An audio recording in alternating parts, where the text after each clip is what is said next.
문재인 대통령이 취임 4주년 특별 연설과 질의응답을 통해서 남은 임기 1년 동안의 국정 청사진과 현안에 대한 의견을 내놨습니다. 정치권의 반응은 벌써 엇갈리고 있습니다. 여야 양당 의원 모시고 직접 이야기 들어보겠습니다.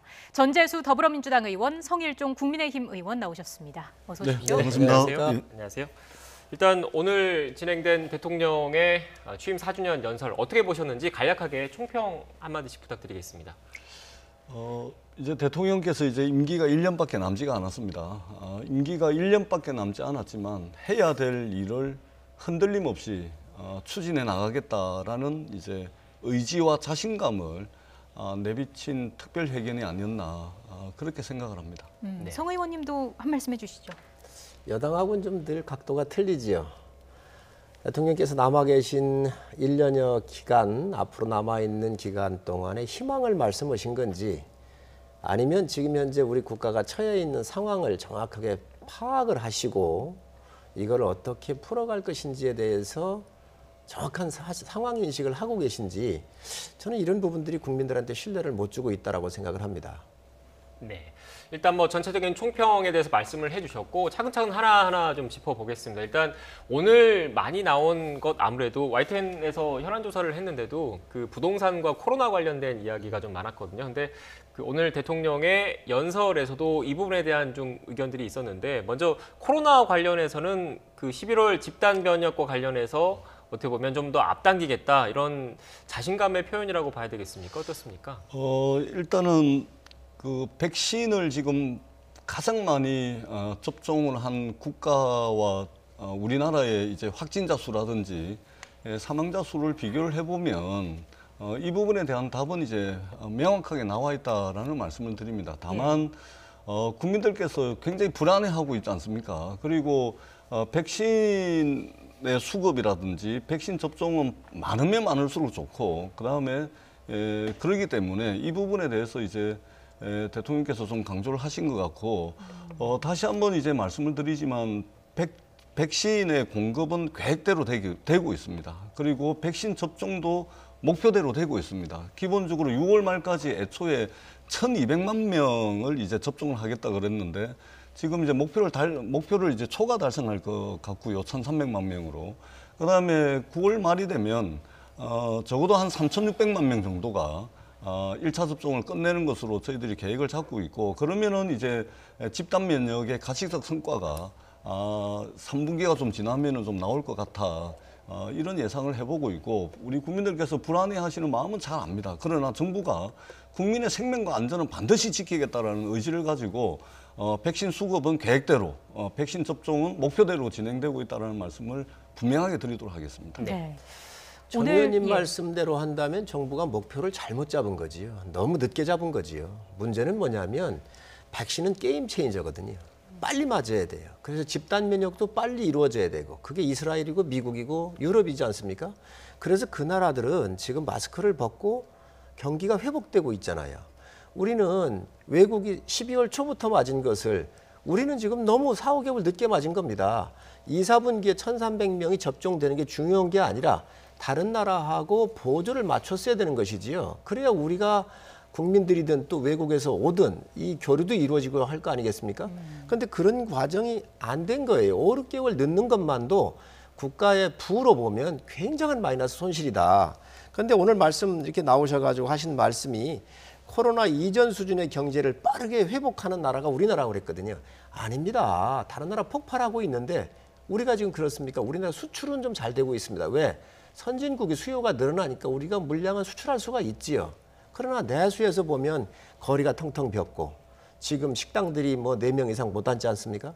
자영업자들 길거리에 나앉고 있는데 왜 이렇게 이 현 상황하고 틀린 인식을 하고 계신지 상당히 좀 의아스럽습니다. 그다음에 차질 없이 코로나 백신 접종을 진행하고 있다 이렇게 얘기를 하셨는데 지금 우리가 굉장히 늦은 거예요. 그래서 저는 오히려 국민들한테 더 진솔하게 우리가 백신 구입하는 걸 제때 못 구해서 4, 5개월 늦었지만 국민 여러분 좀 고통을 감내하실 수밖에 없습니다. 그러니 앞으로 남아있는 기간이라도 우리가 빨리 하겠다. 1년 내에 모든 조치를 최대한 다해서 당기겠다 이렇게 말씀하셨으면 더 좋았겠다는 말씀드립니다. 네. 여러 가지 이제 말씀을 이제 성일종 의원님께서 같이 이제 여러 가지 말씀을 이제 한꺼번에 해주셨는데 야당에서 우려하는 바를 저희들이 잘 알고 있습니다. 그러나 코로나19는 대한민국 정부의 통제 범위 안에 있습니다. 인도나 미국이나 여러 수십만 명이 하루에 확진자가 발생하고 수천 명이 죽어가는 나라하고는 분명히 틀리다는 말씀을 드리고요. 그러나 야당이 우려하는 바는 저희들이 잘 알고 있습니다. 명심해서 가급적 백신 수급에 문제가 없도록, 그 다음에 백신 접종에 문제가 없도록 하겠다라는 의지를 이제 대통령께서 말씀을 해주셨고, 국민들께 이제 특별 담화 형식으로 이제 대통령께서 이렇게 말씀을 하셨는데, 그러면은 대통령께서 자신 없습니다. 정말 큰일입니다. 이렇게 국민들께 말씀을 해야 되겠습니까? 경제든 전염병이든 간에 이것은 심리에 미치는 영향이 큽니다. 그렇기 때문에 실제 계획대로 되고 있고 목표대로 되고 있다는 말씀을 드리고, 그리고 작년에 우리나라가 1, 4분기 작년에 경제 성장률이 1.6%입니다. 올해 1, 4분기에 1.8%입니다. 그러니까 저희도 야당에서 말씀하시는 게 무슨 내용인지 압니다. 수치상으로는, 그다음에 지표상으로는 경제가 회복되고 있고, 주요 20개국, G20개 나라 중에서 우리나라가 경제 성장률로 따지자면은 상위 3위입니다. 그럼에도 불구하고 국민들이 힘들어하고 어려워하고 있는 것을 알고 있습니다. 지표적으로는 좋지만 국민들께서 느끼는 체감 경기는 좋지 않다는 것을 저희들이 알고 있고, 다만 수치는 이제 그렇기 때문에 우리가 조금 더 국민들께서 체감할 수 있도록 노력을 다하겠다라는 말씀을 대통령께서 드린 겁니다. 네, 잠시만요. 오늘 지금 다룰 주제가 좀 많아서 일단 이 코로나와 관련해서도 이렇게 여야의 시각차가 확연합니다. 다른 주제도 지금 시각차가 좀 있지 않을까 싶은데, 먼저 오늘 또 대통령의 발언 중에 나온 게 지금 최근 개각이 지금 진행되고 있는 장관 후보자들에 대해서 어떻게 할 것인지, 부적격 논란에 대해서 어떻게 생각하는지에 대한 답변이 있었는데, 관련된 녹취를 먼저 듣고 대담 이어가겠습니다. 야당에서 반대한다고 해서 저는 검증 실패라고 생각하지 않습니다. 청와대의 검증이 완결적인 것은 아닙니다.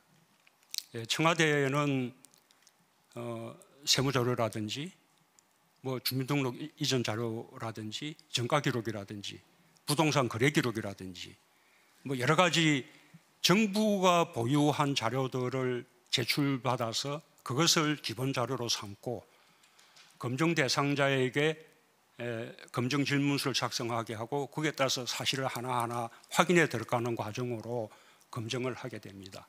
이 검증이 완전할 수는 없습니다. 네, 대통령의 발언을 들었는데 핵심적인 내용은 그겁니다. 야당에서 부적격 판단한다고 해서 인사검증 실패라고 생각하지 않는다라는 게 하나가 있고, 두 번째는 부적격 논란이 일고 있는 이런 후보자들에 대해서 국회 논의를 좀 더 지켜보겠다. 이게 크게 두 가지거든요. 먼저 인사검증 실패와 관련한 대통령의 답변에 대해서는 야당 쪽 입장을 좀 듣고 싶은데요. 대통령께서 인정하시기가 좀 싫어하시는 것 같아요. 그러나 지금 29명을 야당의 반대, 국민들의 반대함에도 불구하고 일방적으로 밀어붙였다가 서울과 부산의 보선에서 이제 야당이 회복을 하고 나니까 이제 청와대가 좀 국민 여론에 관심을 두는 거 아니겠습니까? 우리가 정확하게 얘기를 해야 돼요. 청와대 인사 시스템이 붕괴된 거예요.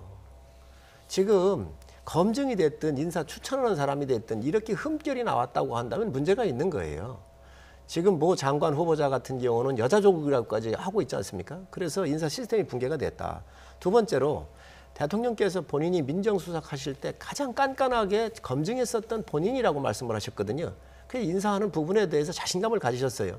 좋습니다. 그런데 이 정권이 들어오면서 7가지의 인사 기준을 스스로 만들어서 국민들한테 발표한 거거든요. 그것들이 다 지금 무너진 겁니다. 그런데 인사 이 부분에 실패를 안 했다라고 얘기하신다고 한다면 글쎄 어느 국민이 믿겠습니까? 그래서 지금 현재 인사는 만사기 때문에 이런 부분에 대해서 문제가 있다고 한다면 저는 대통령께서 이런 시스템에 문제가 있었는데 더 좋은 사람을 못 찾아서 죄송하다. 그러나 이러이러한 결함이 있음에도 불구하고 사람이 워낙 없어서 임명한다 이렇게 말씀하시면 모르겠는데 분명한 것은 이 정권의 가장 실패한 것은 바로 인사라고 생각을 합니다. 어떻습니까? 당내 분위기는 어떤가요? 일단은 좀 아쉬운 부분이 없지 않아 있습니다. 있는 것은 사실이고, 다만 청와대가 검증하는 데는 한계가 있습니다. 그것은 이제 정부 자료와 또 개인의 소명 위주로 이제 인사 검증이 이루어지거든요. 저도 이제 제가 청와대 근무할 당시를 떠올려 보면 이제 그렇습니다. 그래서 명백하게 한계가 있는 것이고, 그래서 이제 국회 인사청문회를 하는 겁니다. 국회에는 이제 등록된 기자만 한 1000명 되거든요. 그리고 상주하는 기자가 한 500명 됩니다. 그래서 정부에서 이제 인사청문안을 이제 제출을 하면은 거기에는 개인의 인사청문 대상자의 재산부터 시작해가지고 오만 것들이 다 나오죠. 이걸 가지고 이제 언론이 검증을 하고 야당이 검증을 하는 겁니다. 이렇게 해서 이제 검증이 이제 완결 구조를 가지는 것이기 때문에 그런 차원에서 이제 대통령께서 원론적인 말씀을 해주셨다는 말씀을 드리고, 재작년에 대통령께서 국회에 오셔가지고 그 국회에서 연설을 하셨습니다. 그리고 그 전에 이제 국회의장님을 만나서 우리나라의 이제 인사청문제도를 좀 한번 좀 손을 봐야 되겠다 해서 여야 대표들께 제안을 한 적이 있습니다. 네. 이제 국민의힘도 이제 여당을 해보셨고 저희들도 해봤는데 지금 이런 인사청문 제도를 가지고서는 대한민국의 미래에 이제 봉사할 수 있는 인재를 구할 수가 없는 구조입니다. 기본적으로 누가 그 장관이 되려고 하는 사람들한테 검증 동의서를 제출을 하거든요. 그럼 그 가족들 동의를 받을 수가 없습니다. 남편이 인사검증을 받는다 하면은 그 부인도 이제 동의를 해줘야 되는데 동의를 해줄 사람이 없어요. 왜냐하면 사돈의 팔촌, 가족, 부모, 자식들 간에 전부 다 이게 말하자면 탈탈 틀리는 이런 수준이기 때문에, 그래서 우리가 이제 프라이버시에 관한 사항은 비공개로 좀 하고, 그 다음에 정책 능력, 이런 것들은 이제 좀 공개적으로 하는 이런 좀 투트랙으로 가는 이런 네. 인사청문제도의 개편이 좀 필요할 것으로 네, 생각합니다. 의원님, 오늘 다룰 주제가 많아서 조금 속도감 있게 좀 진행을 하겠습니다. 예, 요거 하나만 제가 말씀드릴게요. 네. 대통령께서 야당이 반대한다고 해서 검증에 실패한 것은 아니라고 말씀을 하셨거든요. 그럼 조국 장관, 추미애 장관 임명할 때요, 야당이 충분한 얘기를 했습니다. 의혹 제기를 했고 그것들이 사실이었고 그랬는데 이런 거에 대해서 검증이 실패한 게 아니라 그러면 그냥 임명하시면 됩니다. 왜 고민하십니까? 지금 실패를 해놓고 임명하려고 그러니까 고민스러운 거 아니겠어요? 옛날에는 고공의 행진을 지지율이 높았었고 의석수가 많았으니까 이제 그렇게 하신 것 같은데 저는 다 실패한 인사라고 생각을 해요. 그래서 이런 부분들을 이제 1년여 안 남으셨기 때문에 인사 문제 같은 경우 청와대 인사 참모진 같은 경우 문제 있으면 정돈을 하셔서 네. 빨리 국민들의 동의를 받으시는 게 좋다고 생각을 합니다. 네. 자, 그러면 이 질문을 그 인사 관련해서는 그 전 의원님께 좀 드릴게요. 단도직입적으로. 대통령께서 그러면 결국 국회 논의를 종합적으로 판단을 해서 결정을 하겠다라고 오늘 밝혔지 않습니까? 그거는 일각에서는 국회, 특히 여당 쪽에 공을 넘겼다, 이런 관측도 좀 나오고 있어요. 오늘 오후에 의원총회가 지금 열리는 건가요? 지금 3시부터 의원총회가 지금 열리고 있습니다. 네, 전반적인 분위기는 어떻습니까? 당에서는 일단 좀 국민 눈높이에 좀 부합해야 되는 수준으로 결정이 돼야 되지 않을까, 이런 이제 의견을 가지고 계신 분들이 많고요.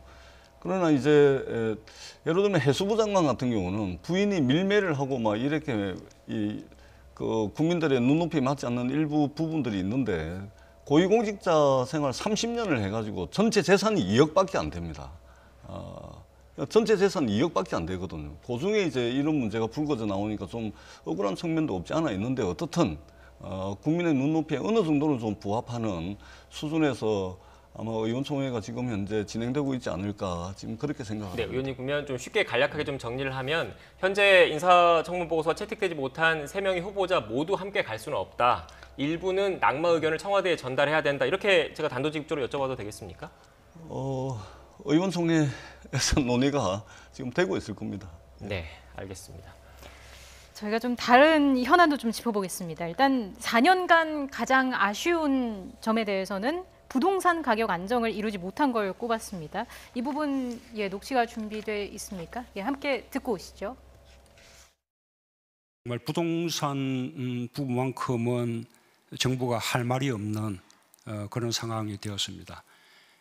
거기에 더해서 LH공사의 이제 비리까지 이제 겹쳐지면서 지난번 보선을 통해서 정말 엄중한 심판을 받았습니다. 그 이후에 여러 가지 기존의 부동산 정책에 대해서 다시 한번 재검토하고 보완하고자 하는 그런 노력이 벌어지는 것은 당연한 일이라고 생각을 합니다. 네, 결국 정책을 되돌아보게 됐다 인정을 했습니다. 민주당에도 좀 뼈아픈 부분일 것 같은데요. 그렇습니다. 사실은 이제 부동산 문제 오늘 이제 대통령께서도 말씀을 하셨듯이 저희들은 사실은 뼈아픈 부분입니다.